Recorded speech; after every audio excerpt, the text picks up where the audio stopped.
Today's episode, I'm going to review the latest ChocoPro show, 205. As you know, this is the aftermath after the huge loss of the Best Bros, losing the Asian Dream Tag Team titles to CDK. But the real question is, how is Balinaki taking it? Well, we'll find out. However, in this particular show, we only have two matches.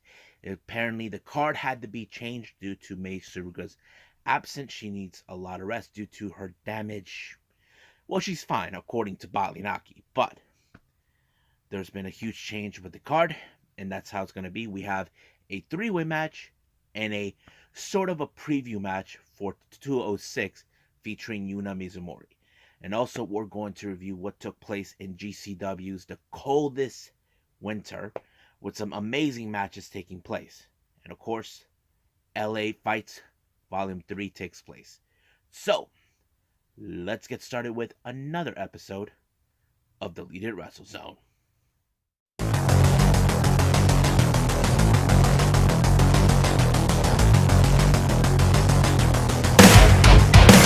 you ready? Get up, get up! Get up, get up! Get up, get up! Get up, get up! Get up, get up! Get up, get up!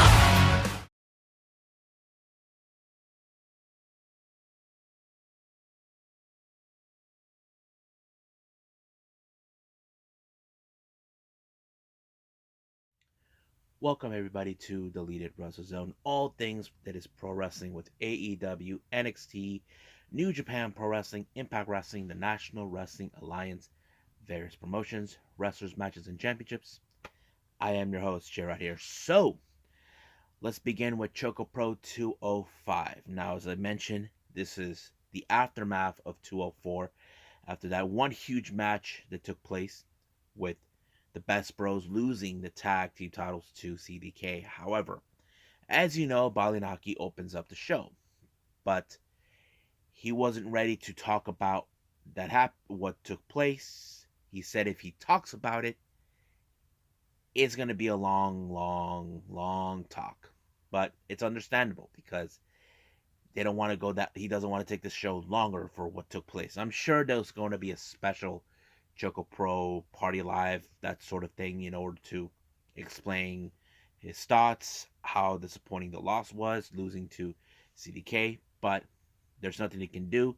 As for Mei Shiruga, she's taking some time off due to the damage that she took ever since the match. Not talking about physically, but mostly mentally, and the disappointing loss that she also suffered since she was the one who got pinned to lose the tag titles.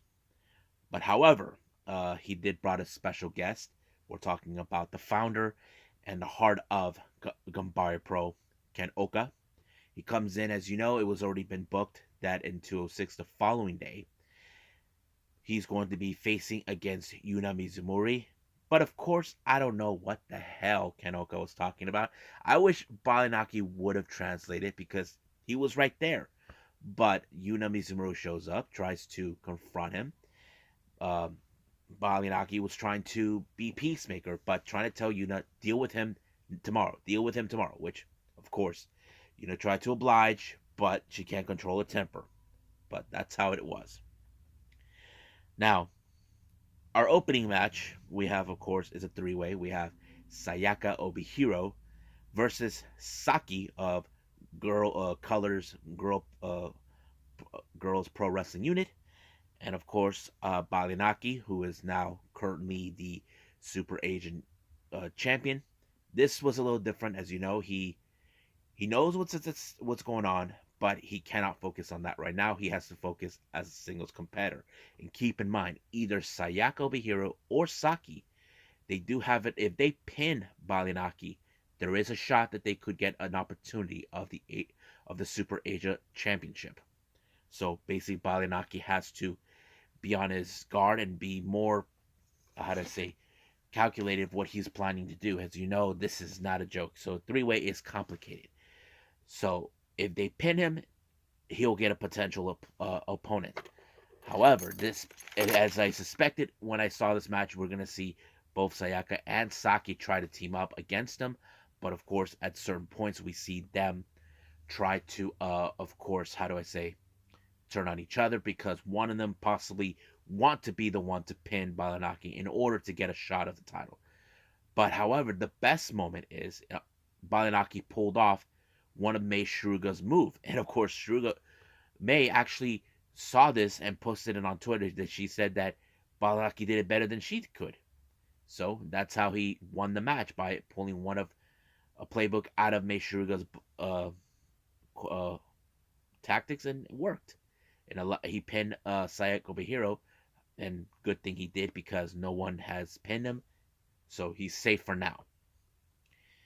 Now, this was supposed to be as a I like to call it this like a bit preview, and they have faced each other time and time again. I'm talking about Sayaka versus Yuna Mizumori. This is the last time these two fought. They took it outside. Um, of course, this was a little more different.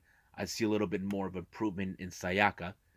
So basically, it was very interesting how it was going. Um, but as you know, Yuna Mizumori is a powerhouse. So basically, she used her power abilities against her, and it worked, and it allowed her to win the match. However, now let's jump into the Jonkin tournament. As you know, it was a bit difficult to see who was going to be. Tokiko Kiyahira was there, even though she wasn't wrestling. So was Chi Koshikawa.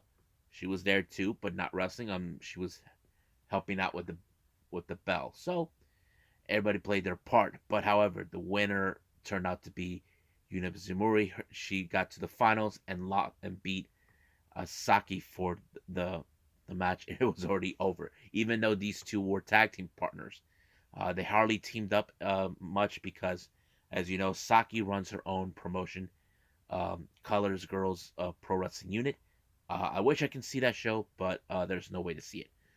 So that's pretty much it. So stay tuned for the next ChocoPro 206 that will feature Yuna Mizumori versus Kenoka and and also a tag match that's already been placed. So let's move on with GCW's The Coldest Winter.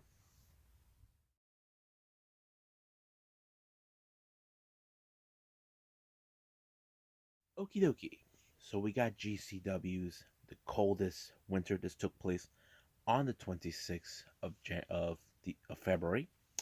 Very interesting stuff. Now, I want to point out it opened up with Joey Janela sitting in the damn middle of the ring. Now I know many fans are questioning what the hell happened the night before.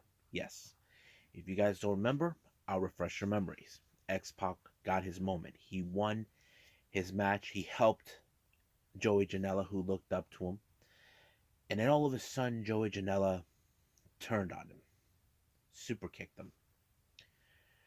So, if you saw exactly, I think this was a very interesting promo. It was more about Joey is acting like Raven back in WCW. Now, if you guys don't remember that completely, I'll refresh your memories.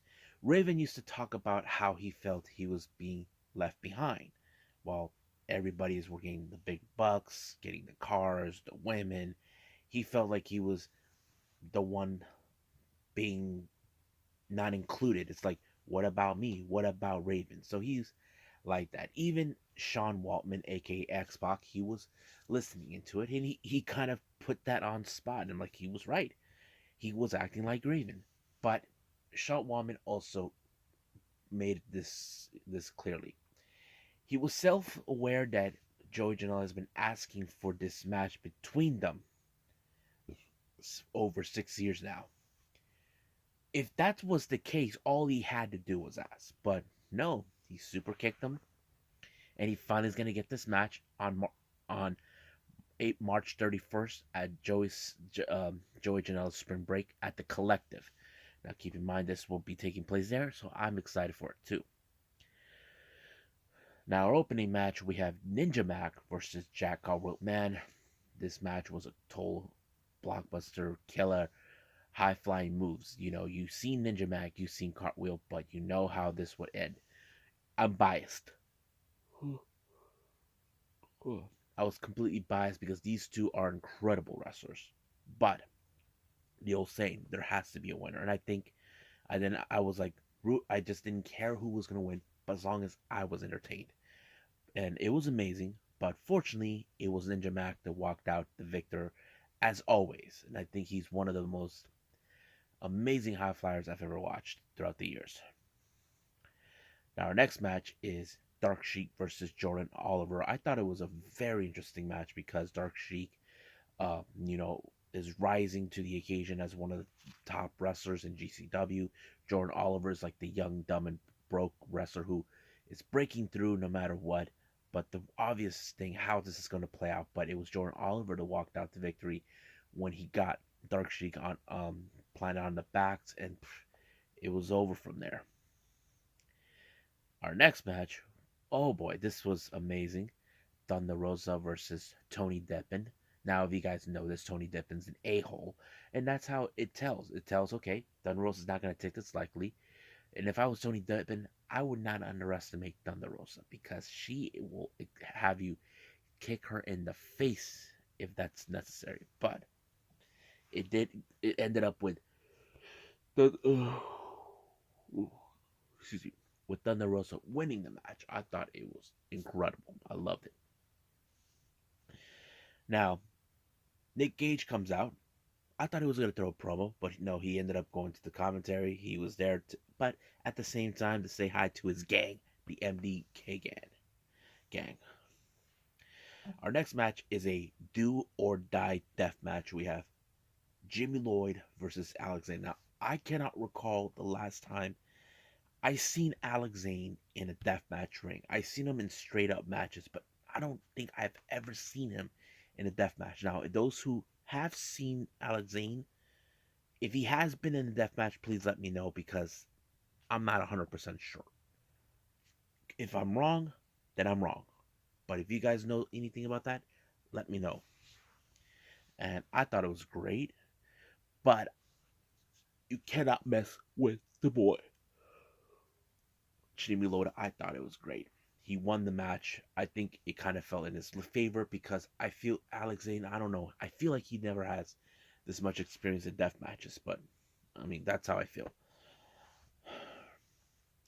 Next up, we got Team LA Fights consistent of Sandra Moon, Jay Vidal, my boy Hunter Friedman, and of course, Jordan Cruz. Now, if you guys probably ask me, what do you mean, my boy Hunter Friedman? Well, I met Hunter. I talked to him. He's a great guy.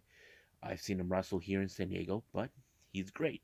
They're taking on Matthew Justice and AJ Gray of the Second Gear Crew, along with Bussy, Ali Catch, and Effie. I thought it was a pretty good match. I think, to me, I feel the home field advantage goes to Second Gear Crew and Bussy because I feel like they're the homecoming. These guys, Team LA Fights, no, nothing against them, but I feel like they should have underestimated um, you know, the capabilities of Second Gear Crew and Bussy. But however, in the main event, it was Matthew Justice that walked out with the victory when he pinned one of them. I just don't remember which one.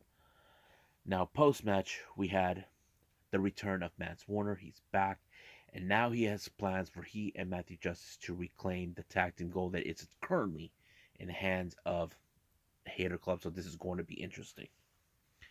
Next up, we got Gringo Loco taking on Mascara Dorada. High flying. These are very interesting matches. I was like, didn't expect a whole lot because I was a bit biased on this one. Excuse me. But it was Gringo Loco that walked out the victor. I was like, wow, great. I'm like wondering, okay, who's next in the Lucha Libre world? Now, our main event, we got Speedball Mike Bailey versus All Hard Blake Christian. I thought great match. I love Blake Christian, how he is now rising as the rising star, taking on Bailey, but it was Blake Christian that picked up the victory. I thought it was great too. But I'm like, wow, what a great match. The event was great. I like it. I give it a complete 9.5. You know, that's how I feel, guys. So that's pretty much it. So let's go with LA Fight Volume 3.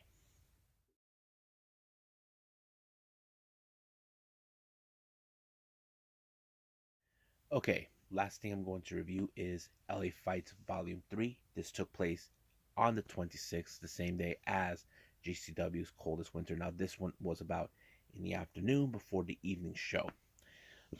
So, let's get started with this one. We have a six way scramble match. We have Midas Creed versus Jordan Cruz versus Lucas Riley versus Kata Murray versus Hunter Freeman and versus the crazy Samoan Juicy Finau. Now, everybody knows Juicy Finau is the bigger threat, the much bigger competitor that everybody has to pay attention. But each one fell like dominoes. That's exactly what took place.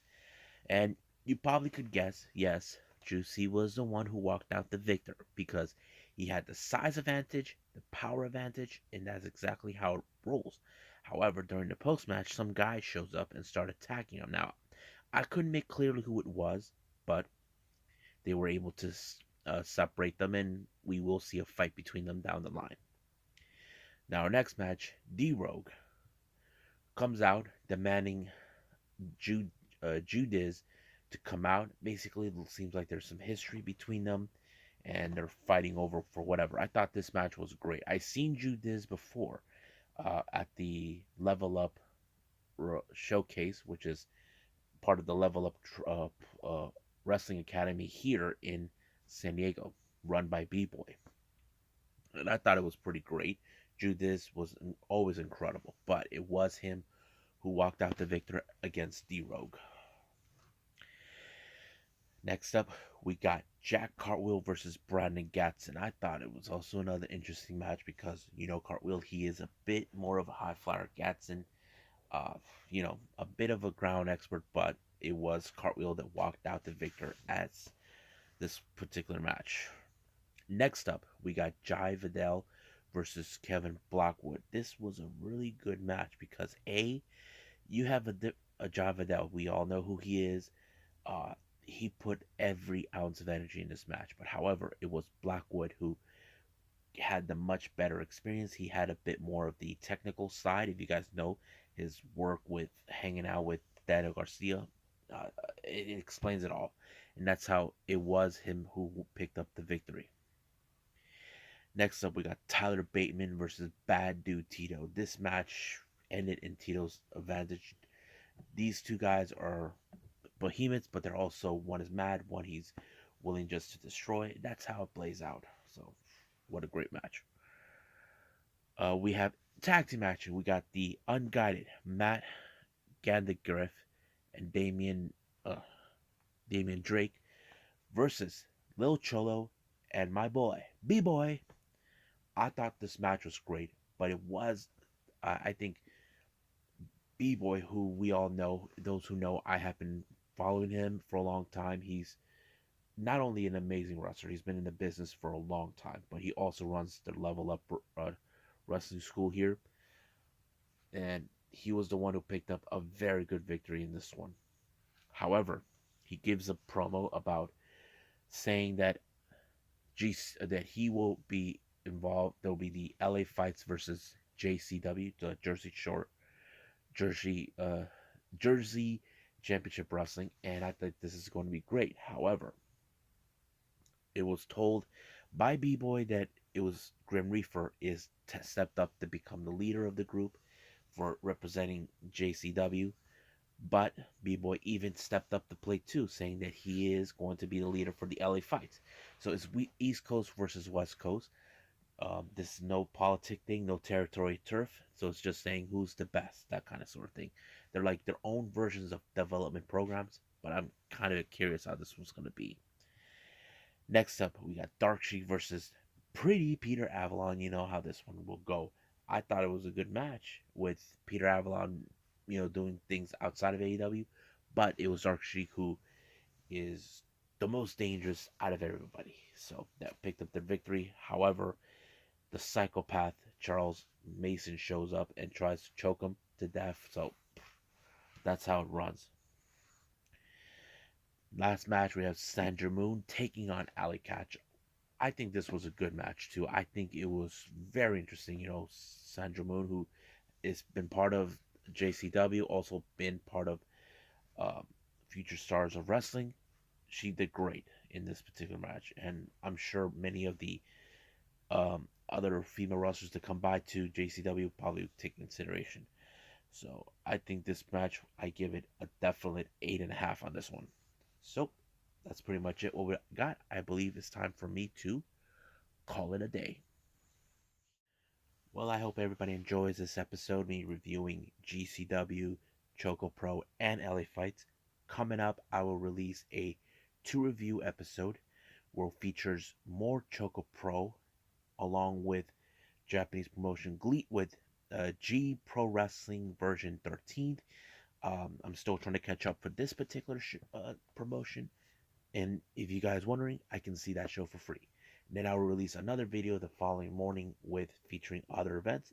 I will keep that a surprise, but that one will feature AEW Dark Elevation since it is a Monday.